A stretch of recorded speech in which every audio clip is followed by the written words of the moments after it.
Assalamualaikum warahmatullahi wabarakatuh. Kembali lagi bersama saya Dodi Irwan Saputra, Prodi Komunikasi dan Penyiaran Islam semester 4, Institut Agama Islam Negeri Bengkulu.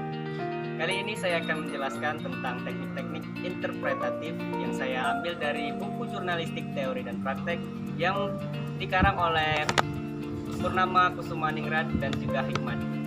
Dan yang mengantarnya yaitu Profesor Dr. Muhammad Putjana MA.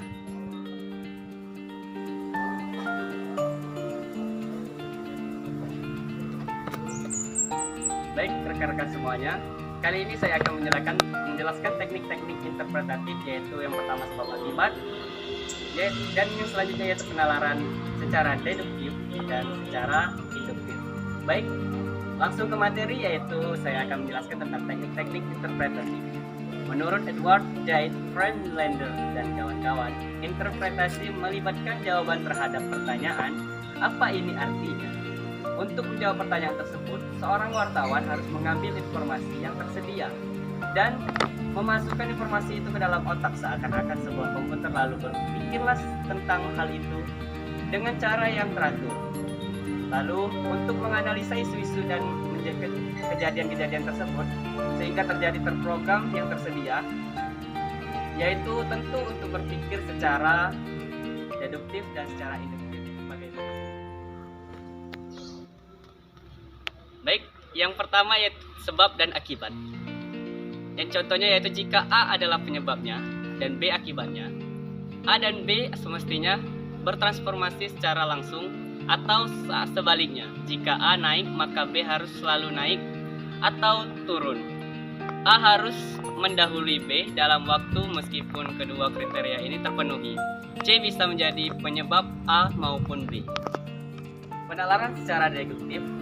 Dalam penalaran deduktif, yaitu langkah berpikir dari premis umum ke hal yang khusus. Yaitu sebagai contoh, Johan telah diagnosa sebagai pengidap kanker paru-paru. Pada hari pembedahannya, sinar X-ray menunjukkan bahwa daging jadi dalam paru-parunya telah menyusut. Pembedahan pun dibatalkan. Para dokter mengatakan kepadanya bahwa jika suatu daging jadi menyusut, ia selalu tidak ganas. Meskipun para dokter itu telah melangkah dari suatu premis umum ke khusus yang dialami Johan dan berkesimpulan bahwa mungkin sekali ia tidak mengidap kanker. Inilah yang namanya penalaran secara deduktif. Itu sebagai contoh penalaran secara deduktif yang dari umum ke khusus. Baik, memasuki materi yang terakhir yaitu penalaran secara induktif. Jenis penalaran ini melangkah dari suatu kasus khusus ke konklusi umum. Meskipun Dodi menolak berada dekat kejadian dalam pembunuhan seseorang yang bernama Mariana, polisi menemukan bahwa kuku korban dan sehelai rambut Dodi dan sehelai benang dari sweater yang dikenakan oleh pria tersebut.